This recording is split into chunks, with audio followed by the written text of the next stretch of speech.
we just learned from our headliner, David Allison from the Value Graphics Project, about how companies across all verticals can segment and engage with their customers based on what they value, what they're passionate about. Well, hey, one of our universal passions is gaming. It's a massive market. Revenues are forecast to rise from nearly 176 billion this year to 200 billion in 2024. So it's an exciting market, one that is marked by fierce competition to acquire and keep players loyal. And that's what we're going to be hearing about. I'm your host, Peggy Salz, mobile analyst, senior Forbes writer, founder of MobileGroove. And we're not overpromising because this is a company that excels in this area. MPL Gaming is an esports platform that became a new unicorn recently, fresh from a new funding round, a launch in the US. I'm excited to welcome our guest, Sishir Kolli, Senior VP Product at Mobile Premier League, MPL. Welcome, Sishir. Great to have you. Thank you, Peggy.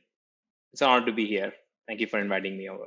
It's great to learn about your company. Full disclosure, I was very excited about it and wrote about it recently in Forbes. That was before your funding round, before your launch.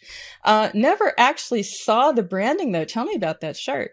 Yeah, so this is our branding on the Indian cricket team's jersey, yeah, I've been a big fan of cricket, Indian cricket. I've been following it for years now, and I think it's very satisfying to see MPL branding on top of Indian jersey, and it's a proud moment for me as well, personally. And with good reason, because as I stated at the top, right, 2021 was a banner year for you, incredible momentum.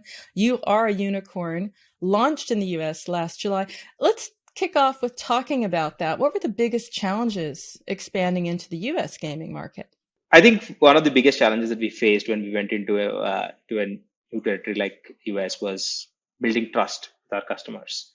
And trust was basically something what people trust in India or in Indonesia, that in the geographies we have been before, is while a lot of them remain in the US as well, but US audiences have to trust us as a brand name that is very new to the country itself. We have games that we have brought in specifically for the US, some games that players in the US could identify with. Bringing that kind of connectivity, the familiarity with the games was very important for us. We invested in a bunch of new games specifically for the US. I think another key challenge that we saw in the US was also about how to grow the user base, like what kind of marketing channels that we should use. In India, we took off very rapidly when we started off through our influencer campaigns, and we've had to come up with some really good influencer campaigns even in the US to grow very fast, and that's something that is still a work in progress for us. Mm-hmm. So powering that growth, designing also for retention to build that trust, as you said. I'd like to step back for a moment and talk about how you frame retention. Initially, we were all about retaining all our paying customers, right? Or in fact all the gamers.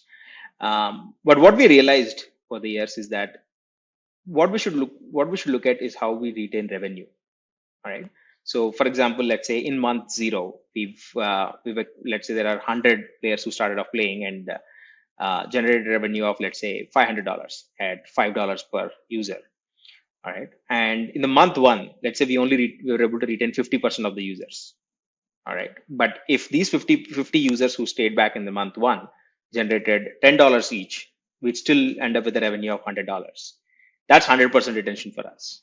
And it's just the right way to look at retention, because if each of your cohorts are able to retain over a period of time and generate incrementally higher revenue, then whatever additional dollars that we spend on marketing or growth will basically bring us newer players, more players onto the platform, and hence the platform will grow over a period of time. More players on the platform has a lot of benefits in terms of not just monetization, but the kind of experience our players get. Soon they'll be able to find matches much faster with a bunch of players who are already on the platform, and the gaming experience just gets better. So that's the first change that we did. We looked at revenue retention as a key metric and not just how many players we retained. And we also, what this also did for us is we created a huge, it created huge amount of clarity for us, for all our teams, to understand, okay, it's important to go after the right cohort of users rather than just any and every user to retain. All users are not pretty much don't derive equal value from the platform. So those users who are already deriving good value from our platform and can potentially engage with us over a long period of time are the ones we want to go ahead and target. And what it meant was that we became so much more capital efficient in terms of how we distribute rewards to our players. And second, we were able to um, increase our return on investment, right? The incentive that we give, let's say if we spend $100 on our users, the 7-day ROI, which is how much additional revenue that they generated over the next 7-day period, because we were able to retain them, that has basically gone up from 70% to 200 plus percentage. And that was a big win for us in the last 1 year, as soon as we started looking at it from a revenue retention standpoint. I'd like to say that is, quite a significant win. And it's interesting because your way of looking for whales was not to cast a wider net. It was to do this in a very data-informed way. Rapid experimentation, that's a fascinating approach, something that not a lot of companies are doing as well or as quickly. What is your approach? Tell me about how you've been able to create, as you're calling it, sort of an uplift model. So what we looked at is like, if you look at an uplift model, what we are saying is that we, using all these data feature sets that we have, we try to predict what is the probability that a user would retain with us if we give them an incentive. And we also try to calculate a probability that says, if we don't give an incentive to them, what is the probability that they will still retain? All right. And the difference between the two is kind of the uplift model. So the difference between these two metrics kind of tells us, hey, this person is most likely to retain if we give them an incentive at this point in time. So that way we are able to focus clearly, saying whatever incentives we want to give are targeted towards users who are going to derive the most value out of it. And maybe at a different time, the same user who was not responding, who would not have responded to incentives, would become a time would come where that person might be should be targeted with a specific incentive at that time. And what it means is that players get the best out of MPL's incentives as well when they most need it, and as a result, they convert better on our platform, and that's how we can add more value to our customers as well. I'd like to look at your efforts to help your players find the right games and appreciate the value in your platform, because that is what it's about. It's about introducing a user, a player, to your platform. How do you do that? What's your approach? So what we do is basically look at whatever information that we have about the user, whether it's the campaign that they've come from or kind of apps that they have on their phone, which kind of gives us the information about what the user might be interested in. We basically personalize our journeys for the user basis that, right? So someone who's come for, let's say, for a game like pool, we ensure that our onboarding flow takes the user to try out the game of pool. And what we have observed is that when players are able to engage with the platform on day zero, that cascades into higher retention over the subsequent days. And we've also seen a massive impact on how they convert into paying customers as well. So what we then also added to our product is how do we customize the missions that we give the customer. So basis their skill, basis their engagement on the platform, we customize the kind of missions that our players get. Like, for example, as soon as we see a user has completed, let's say, 3 games in pool, we send them a notification that's saying, hey, why don't you take this task up? It says, okay, win 3 games in a row, and then you can basically get a reward for it. And that kind of keeps the users motivated and keeps them going to begin with and engage with the game at a much deeper level. And these are some of the things that have helped us retain the users over a longer period of time, and something that we look to constantly improve on what kind of incentives that we can give at various points in time in the user's journey. What kind of improvement have you seen, Sishir? Because you're saying day zero engagement, if it's very good and it's very personalized, with these customized missions, etc., means faster conversion. How fast? So we previously we used to look at day 7 conversions to paying customers. We used to be around the roughly about the 12% mark. I think after introducing this and having iterated over a period of a year, I think we've gotten to a point where we're somewhere around 18 to 20% mark right now. That's a significant improvement that we have seen over the last year and a half. You're also Senior Vice President of Product, and this is where your team's efforts shine because it's about product and marketing coming together. Maybe you can share some of the aspects of the game design that have helped drive retention. I think one thing is very clear in any gaming product, right, is that the games have to be inherently fun, right? Then the games have to carry the kind of depth that can engage a user at for a long period of time. So, for example, in our pool game, right, we have uh, the game has a lot of depth in it in the sense that a player can control the speed, a player can control um, the the angle, a player can control the spin that they can impart on the on the ball, and so on and so forth. There's also an added depth in some of the games wherein we remove the even the guideline that connects the cue ball with the ball that they're actually trying to strike, so that it gets even the amount of skill that you need to get a perfect shot is even higher. So what it means is that players constantly try to challenge themselves and thereby engage with it at a much deeper level. That's very important for retaining on that particular game. Um, so this is something that we've understood as a very important game mechanic, and constantly we try to improve our existing games to improve the depth in it. In essence, you're looking at the data and metrics. You want to improve and deliver a superior player experience. What are some of the data and metrics that you look at? When you look at data, right, there are two parts of the two parts where we use data to kind of improve the gaming experience for the players. So one is on the game level, which is like what kind of data we collect out of the game. Like for example, what let's say in a game of pool, what were the number of balls that were potted? How many chances did the user take to pot the ball? What was the ratio? All of these kind of help us understand how difficult it is for the for the players to actually play the game. If it's taking a long time for a player to finish a game, that means the game is a little bit too tough at that point.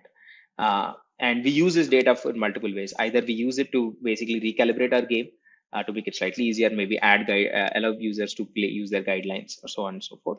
Or we can use we can find ways to represent skill of the player and use that data to find better match for a player the next time the player wants to play the game. So in a pool, when two players are playing, we love to use this data to get the best representation, and which essentially means that we can find the closest match for players among the available pool of players at that given point in time. And we've seen very clear correlations between how players win. Let's say more players are winning within the 30 to 70% bucket. Like every 10 games they play, they win from anywhere between 3 to 7 games. And that's the sweet spot of players who retain the most on our platform. So tell me a bit more about how you organize internally for this, product, marketing, engineering, and you align to tell players about the user experience, what it will be, but also what the actual user experience inside the app is, as well as the rewards when they continue through the journey. I think one of the key things that we have been able to solve for in the last 1 year has been how we align all our business teams, strategy teams, all the way through our engineering teams to be able to be on the same page with respect to what we're delivering for our customers. And we being a very data-driven company, we pretty much organize ourselves around the facts. And facts are basically what we get out of our data and what we get out of our insights that we draw out of these data points capture. We use CleverTap all the way through from the beginning to the end. In the sense that, okay, let's say we want to talk about what are the key struggles for our customers. For example, let's say in a particular funnel, there is this particular step wherein a user is dropping off. Players are coming to our game view but are not registering for our lobbies. Let's say that's a key drop-off point that we are noticing as a business and strategy team.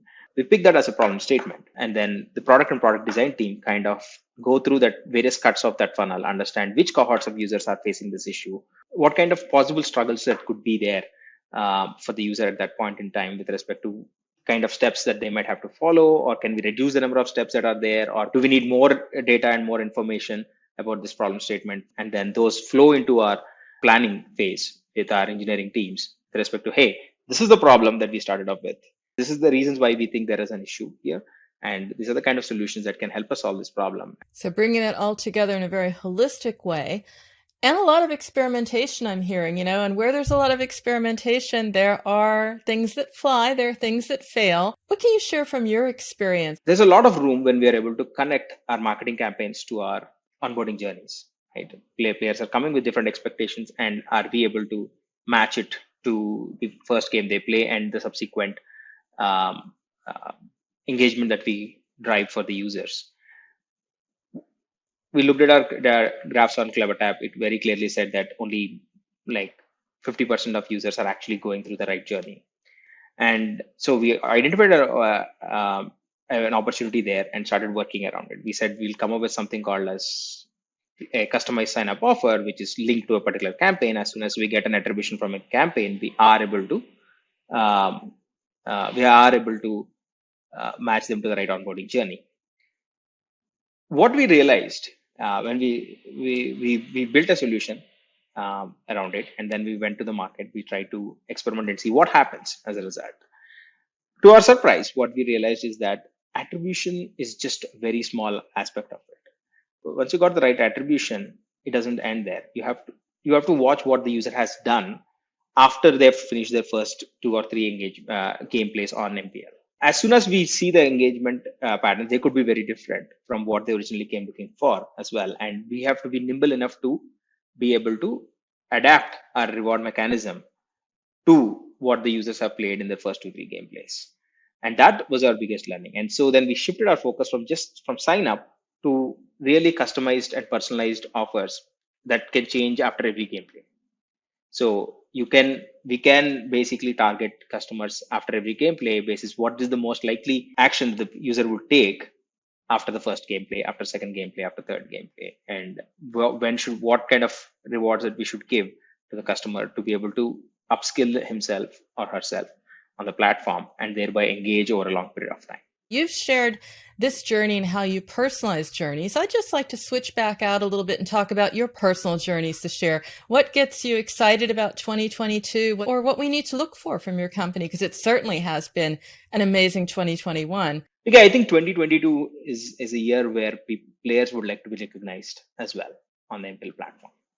Staying core to our MPL motto of earn money and get recognized for playing games. What 2020 holds for us is a lot of opportunity in terms of how we can organize big esports tournaments, broadcast those games on all the streaming channels, both inside MPL and as well as outside, and get the kind of viewership for our players that gives them recognition. Right. So we love our players who play on MPL, compete globally, and get recognized for their gameplay. We want to stream their gameplay. We want to be able to everyone in the world to see how good players we have on MPL, and that is something that I think we should look forward to in 2022. That will be very exciting. Are you going to be participating, Sishir? Are you a player as well as a product senior VP?